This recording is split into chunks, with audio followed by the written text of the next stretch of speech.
Assalamualaikum warahmatullahi wabarakatuh. Perkenalkan, saya Putri Alfia Dewi dari kelompok 6 akan mempresentasikan jurnal yang berjudul tentang pendidikan Islam di era globalisasi, perspektif, tantangan, peluang, dan kontribusi pendidikan Islam di Indonesia.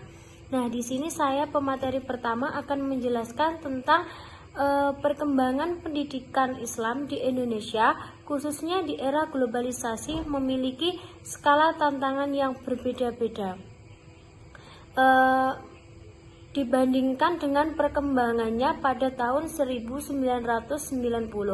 Tantangan bagi guru dan pendidik serta semua praktisi pendidikan tidak hanya dalam pengembangan kurikulum, tetapi juga pada layanan institusi. Jika pendidikan Islam sudah siap untuk menghadapinya, kami meyakini bahwa era globalisasi menjadi batu loncatan dalam pengembangan pendidikan Islam untuk meningkatkan eksistensinya dan memperluas perannya dalam pembangunan pendidikan di Indonesia.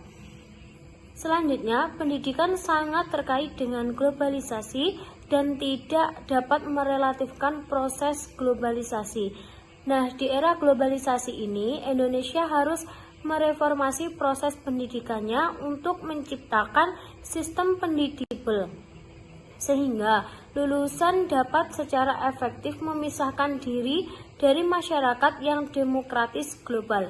Oleh karena itu, pendidikan harus dirancang untuk memungkinkan siswa mengembangkan potensi yang dimiliki secara alami dan kreatif dalam suasana penuh kebebasan, kebersamaan, serta tanggung jawab.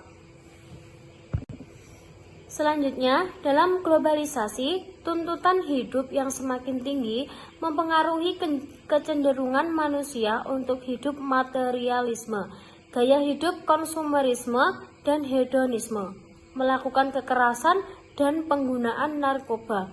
Karena alasan ini, kami tidak dapat menolak atau menjadi a priori terhadap segala akibat seiring dengan arus globalisasi. Misalnya, dengan dalih bahwa itu adalah kebarat-baratan atau budaya serta nilai dan bertentangan dengan budaya nilai agama tradisional. Sebaliknya, kita harus mencoba memanfaatkan globalisasi dengan sebaik-baiknya untuk kemajuan sosial, ekonomi, politik, dan budaya melalui kerjasama. Selanjutnya akan dilanjutkan oleh Rahmat Saifullah. Assalamualaikum warahmatullahi wabarakatuh. Saya akan melanjutkan untuk materi yang selanjutnya, yaitu tentang makna era globalisasi dan dampaknya terhadap pendidikan Islam.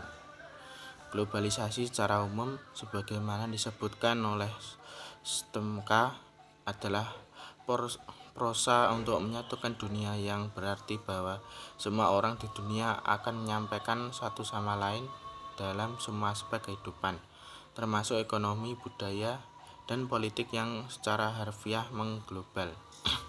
Misalnya, dalam 4 bidang politik, globalisasi ditandai dengan penyatuan supranasional dalam kelompok politik dan militer, koalisi kekuatan dominan, dan organisasi internasional seperti PBB. Globalisasi menyebabkan arus yang cepat dan tak terbendung dengan arus informasi yang bervariasi. Aliran itu tidak hanya mempengaruhi pengetahuan, tetapi juga nilai-nilai pendidikan Islam. Kebiasaan yang semakin mengglobal dalam gaya hidup seperti busana kostum, makan, kebiasaan, dan kegiatan rekreasi menjadi semakin mirip, terutama di kalangan anak muda.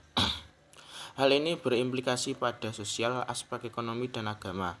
Namun nilai-nilai agama semakin ditinggalkan karena dianggap kuno, sedangkan mereka yang mengikuti tren dianggap modern dan canggih, meskipun pada saat itu mereka meninggalkan agama, nilai-nilai moral.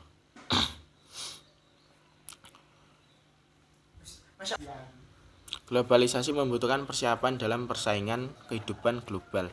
Persaingan memiliki konsekuensi yang harus dipenuhi oleh generasi Indonesia, termasuk kecerdasan, keuletan, ketangguhan, inovasi, dan lain-lain, agar tidak terjerumus ke dalam kesenjangan yang jauh dan siap menghadapi persaingan global. Perlu adanya upaya yang signifikan untuk menyelamatkan generasi muda sebagai penerus bangsa.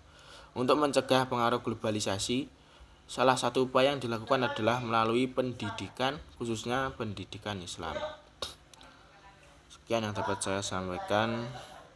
Assalamualaikum warahmatullahi wabarakatuh. Baik, selanjutnya saya akan menjelaskan tentang tantangan pendidikan Islam di era globalisasi. Tantangan tersebut meliputi yang pertama adalah tantangan dalam bidang budaya, etika, dan moral sebagai akibat kemajuan teknologi di bidang transformasi dan informasi. Kedua adalah global dan perkembangan perdagangan bebas, yang berarti lulusan menghadapi persaingan kerja yang ketat. Ketiga, dari survei internasional NS Survey menunjukkan bahwa kualitas pendidikan Indonesia masih rendah atau bahkan berada di posisi terbawah dibandingkan negara tetangga.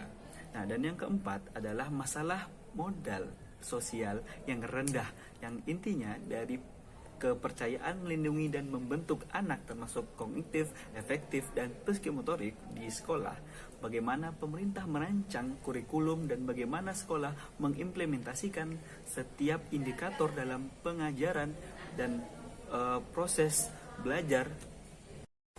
Program pendidikan yang dituangkan dalam kurikulum memerlukan perhatian khusus.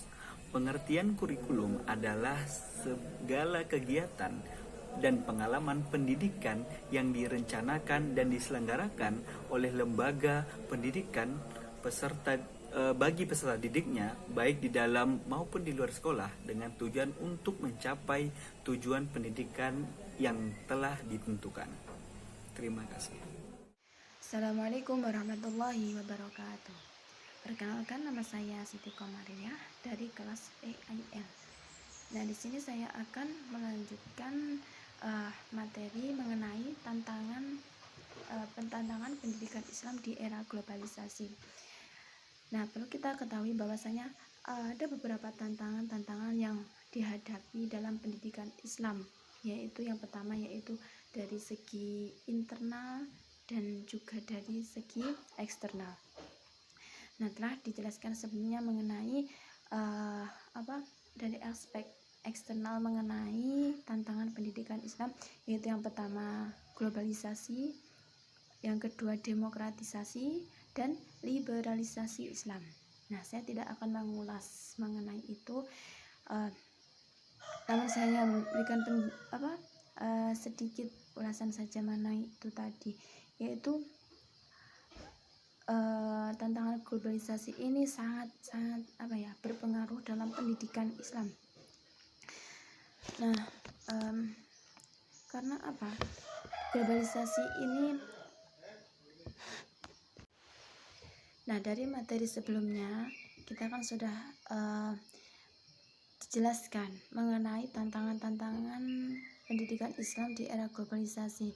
Nah, berdasarkan orientasi yang telah dijelaskan tersebut, tantangan pendidikan Islam dapat ditentukan menjadi 3 aspek. Nah, dari 3 aspek ini bisa saya simpulkan yaitu mengenai tantangan dari segi internal ya. Nah, yang pertama yaitu secara struktural lembaga pendidikan Islam negeri berada langsung di bawah kendali Kementerian Agama. Nah, antara lain dalam aspek keuangan. Nah, masalah yang muncul dalam hal ini yaitu keterbatasan dana yang dialokasikan oleh Kementerian Agama. Hal ini berdampak pada kurangnya sarana dan prasarana serta perkembangan aspek imaterial. Nah, idealnya dana pendidikan ini tidak mempertimbangkan aspek struktural tetapi untuk biaya masing-masing siswa. Nah, itu yang pertama yaitu dari segi struktural lembaga. Nah, lembaga pendidikan Islam itu di bawah naungan Kementerian Agama, di mana jika memerlukan suatu dana itu sangat-sangat minim. Nah, hal itu menjadi salah satu tantangan pendidikan Islam itu sendiri. Nah, yang kedua yaitu dari aspek secara kultural. Banyak lembaga pendidikan Islam, khususnya pondok pesantren, itu dianggap sebagai pendidikan kelas 2. Nah, persepsi ini mempengaruhi masyarakat Islam untuk membiarkan anaknya belajar di pendidikan umum. Nah, masyarakat secara umum itu menganggap bahwasanya seperti pendidikan pesantren atau pendidikan agama itu sebagai kelas non formal. Nah, mereka itu menomorduakan pendidikan tersebut. Mereka lebih mengutamakan pendidikan umum. Nah, begitu. Jadi hal itu menjadi sebuah tantangan yang perlu dipahami oleh masyarakat Islam. Nah, yang ketiga, sumber daya manusia. Nah, sejumlah manajer dan pekerja di lembaga pendidikan Islam termasuk guru dan pendidikan, staf terdiri dari guru dan staf administrasi yang perlu ditambahkan. Nah, mungkin itu yang dapat saya sampaikan. Dari yang dapat saya sampaikan, mungkin tantangan dunia pendidikan Islam di era global ini adalah tidak kurang tersedianya sumber daya manusia yang memadai atau kurang berkualitas, sehingga memerlukan upaya-upaya dalam pengembangan mutu pendidikan yang unggul dan kompetitif dalam merespon arus modernisasi dan globalisasi. Nah, upaya-upaya tersebut dapat dipersiapkan melalui kaderisasi melalui jenjang pendidikan S2 dan S3, termasuk pelatihan-pelatihan yang dapat meningkatkan keterampilan dalam arti yang luas.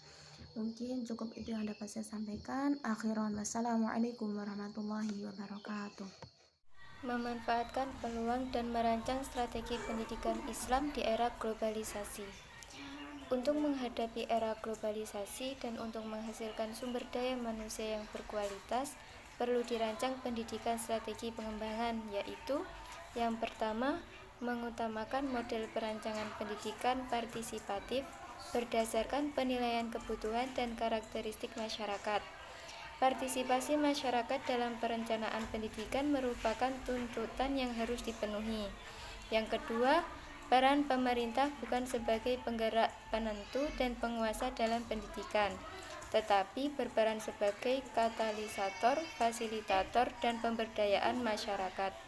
Yang ketiga, memperkuat fokus pendidikan dengan mengarahkan fokusnya untuk memenuhi kebutuhan masyarakat, pemangku kepentingan pasar, dan pesaing.